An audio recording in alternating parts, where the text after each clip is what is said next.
Donc il peut y avoir une approche plus technique, plus détaillée pour démontrer comment, du point de vue de la pensée africaine, nous avons une disjonction inclusive qui relève de la logique classique, qui peut être corrélée à une disjonction inclusive, mais dont la dernière ligne, n'est-ce pas, l'extrême, à l'extrême droite que vous voyez ici, où le A et le A et le B sont disjoints, la dernière ligne propose plutôt une indétermination. Donc, alors que dans la première ligne, on le sait bien, une disjonction inclusive fait la vérité de A, la vérité de B, et la disjonction des deux nous donne une vérité. Et alors, on pourrait faire des comparaisons avec une approche beaucoup plus détaillée, mais ici, on voit que, qu'est-ce que le cube nous propose? Le cube nous propose que, dans la mentalité africaine, n'est-ce pas, on disjoint comme en mentalité relevant de la rationalité classique, mais en intégrant cette disjonction, cette séparation entre le vrai et le faux, dans une vision où, en arrière-fond, n'est-ce pas, on peut présupposer que les deux, le vrai et le faux, sont permutables. Donc quelque chose peut être vrai, n'est-ce pas, dans le monde visible, ici, tandis que de l'autre côté, dans le monde invisible, elle est dite fausse, elle est considérée comme fausse. Quelque chose peut être fausse ici, dans le monde invisible, elle est considérée comme vraie. Donc quelqu'un peut être dit, il est vivant devant nos yeux dans le monde visible, tandis que celui qui se met du point de vue du monde invisible, de ce point de vue, il dit que non, cet homme est vivant, mais il est mort déjà. Vous voyez, donc il y a déjà un enchâssement de propositions opposées, de propositions contraires qui convivent, qui vivent ensemble, sans exclure que si on change de point de vue, n'est-ce pas, du point de vue de la logique classique, les choses sont établies comme elles sont. C'est ce qui se passe souvent dans la vie. On voit des gens, un Africain qui pense que les deux contraires peuvent coexister, sans éliminer ce qui est vrai au niveau expérimental, de la vérification expérimentale, comme l'aurait bien voulu Rudolf Carnap, mais il maintient à la fois que le contraire peut aussi être vrai. Ouais, ça. Donc la vision africaine, elle est plus intégrative par rapport à la vision classique, la vision du monde logique classique, tandis que la vision du monde logique classique, elle est beaucoup moins intégrative. Donc l'Africain peut manipuler les objets du monde et de la nature, comme tout le monde, mais tout en gardant, n'est-ce pas, en arrière-fond, un rattachement à ses coutumes et à sa vision du monde qui est plutôt généralement spiritualiste. Alors ça, c'est du point de vue de la disjonction. On pourrait détailler, n'est-ce pas, approcher de manière plus détaillée, critique le cube logique, mais on peut aussi articuler à ça une autre façon de voir une autre épistémologie qui relève de la logique, n'est-ce pas? C'est à partir, n'est-ce pas, du principe de la même disjonction. On voit ici justement illustrer la disjonction dans cette œuvre d'art où à gauche nous avons la partie blanche de la réalité et à droite nous avons la partie noire. Mais attention, alors qu'en logique classique les deux sont supposés être séparés, quand nous avons le blanc qui est vrai, donc le noir est faux, quand le noir est faux, le blanc est vrai, n'est-ce pas? P est vrai ici et Q est faux, Q est vrai ici, P est faux. Ici les deux sont mis ensemble. Et cette œuvre d'art illustre bien ce qu'on peut dire, n'est-ce pas, de la disjonction, le principe de la disjonction et de la contradiction du point de vue des traditions africaines. Donc la vision africaine intègre les deux possibilités du vrai et du faux, du vivant et du mort, n'est-ce pas, dans un même ensemble, sans supprimer que dans le quotidien de la vie, le vrai est vrai et le faux est faux. Et c'est ça qui fonde, n'est-ce pas, l'inclusion du monde invisible dans le monde visible. Il y a donc moyen que je calcule les choses mathématiquement, n'est-ce pas, comme tout le monde, que je crée des objets de la science et de la technologie comme tout le monde, mais que, tout à la fois, en tant qu'Africain, je garde, n'est-ce pas, mon attachement à un monde invisible, le monde de la vie spirituelle, le monde des dieux, comme vous voulez, vous pouvez mettre tous les objets que vous voulez là-dedans. Donc le cube ici, n'est-ce pas, se fait illustrer par justement l'œuvre d'art qui est vers le bas. Les deux, n'est-ce pas, formes nous explicitent bien comment la disjonction peut fonctionner de manière intégrative. c'est une approche logique que je peux appeler, que j'appelle intégrative et différentielle.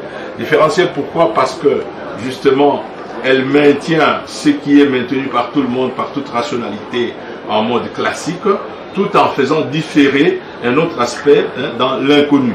Voilà le sens de différentiel. On le voit aussi ici, c'est la même chose. Donc, celui-ci est maintenu comme la réalité, n'est-ce pas, que nous expérimentons chaque jour, mais tout à la fois, il y a une face cachée ici. Cette œuvre d'art a une signification assez profonde qu'on pourrait encore, n'est-ce pas, examiner du point de vue de la philosophie. Alors cela nous ramène maintenant à un autre élément de l'épistémologie traditionnelle africaine. Ici nous avons le nombre complexe et imaginaire, comme on l'établit en mathématiques. Nous avons 1 sur A plus BI qui est égal à A moins BI sur A carré plus B carré, comme on peut le faire en calcul de nombre imaginaire. Mais alors, il y a quelque chose d'intéressant que nous pouvons rapprocher par rapport à ce qui s'est fait chez nous en considérant l'ensemble N de Peano. Ici, je montre comment il y a un mode de calculer qui existe dans les traditions africaines, qui n'est pas du tout incompatible avec, n'est-ce pas, ce qui se passe dans les mathématiques en mode classique. C'est que, en fait, par exemple, quand vous avez deux jumeaux, vous avez deux jumeaux, un jumeau plus un jumeau, vous avez deux en termes de personnes. Mais quand vous avez un jumeau plus un jumeau et que vous considérez que, n'est-ce pas, entre le 1 et le 1, il y a ce qu'on appelle le monde invisible qui relie les deux, par rapport auquel on fait des sacrifices, on fait des dons pour les jumeaux, qui fait l'unité des jumeaux, le monde des ancêtres. Eh bien, vous avez un jumeau plus un jumeau et ça vous donne 3. Vous voyez, donc ici, nous avons le mode classique selon l'ensemble N de Peano. Et ici, nous avons un mode plutôt intégratif africain de calculer. Tenez que nous avons le 3 ici, 3 égale à 3 réalités. Tandis que 2 égale à 2 personnes. Ici, vous avez 1 plus 1 égale à 2. Ça, c'est selon Peano. Ici, selon les traditions africaines, vous avez 1 plus 1 égale à 2, c'est A. Et 1 plus 1 égale à 3. Donc, votre calcul doit vous amener à maintenir les deux, avec une barre au milieu. Au-dessus, vous écrivez 1 plus 1 égale à 2 et en dessous, 1 plus 1 égale à 3. Tenez que si vous partez de Peano pour faire des calculs en sciences ou en technologie, vous maintiendrez toujours votre 1 plus 1 égale à 2. Mais ici, vous avez la chance d'ajouter le troisième élément qui, tout simplement, représente le réel, mais dans sa partie invisible. Et donc, il n'y a pas d'incompatibilité de calculer comme tout scientifique en ensemble n, et tout en maintenant cette relation au monde invisible qui est un tiers élément entre les deux, qui peuvent être calculés selon Peano. Et ce mode calculatoire fonde justement une vision du monde qui est intégrative. Nous voyons le monde tel que nous pouvons le compter en mode 1 plus 1 plus 1 comme tout le monde, comme Peano, mais dans les traditions africaines, nous voyons le monde tel qu'il est comptable, mais il y a toujours un élément, un troisième élément caché, qui est possible, qui peut opérer.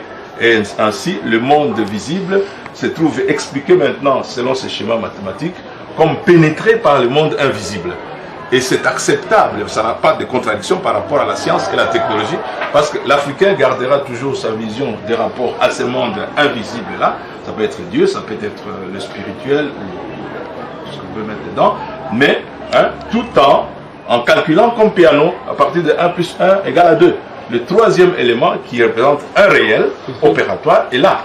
Donc il y a compatibilité de ce point de vue du calculable selon ce schéma africain entre la science et la technologie et la culture africaine. On peut bien rester un scientifique, n'est-ce pas, un chimiste, un biologiste, un ingénieur créateur de sciences du point de vue classique, mais tout en restant africain, selon ce modèle de mathématiques qui n'est pas contradictoire avec, n'est-ce pas, les mathématiques classiques. Et je crois que dans les pyramides de l'Égypte antique, c'était ça. Les pyramides, ce sont des créations technologiques, scientifiques et technologiques, mais qui portaient bien souvent des transcriptions d'écritures idéographiques qui renvoyaient plutôt à des rapports à un monde indéterminé, à un monde invisible. Et là, vous voyez que le maniement des mathématiques était plutôt à la fois existentiel, concret, n'est-ce pas, mais à la fois spirituel. Vous voyez ça. Ici, nous avons un monde intégré, donc un monde, comme on l'a dit, par rapport aux autres principes, un monde qui, n'est-ce pas, maintient l'homme en relation avec la transcendance, tout en calculant, en manipulant, en créant la science et la technologie comme tout le monde.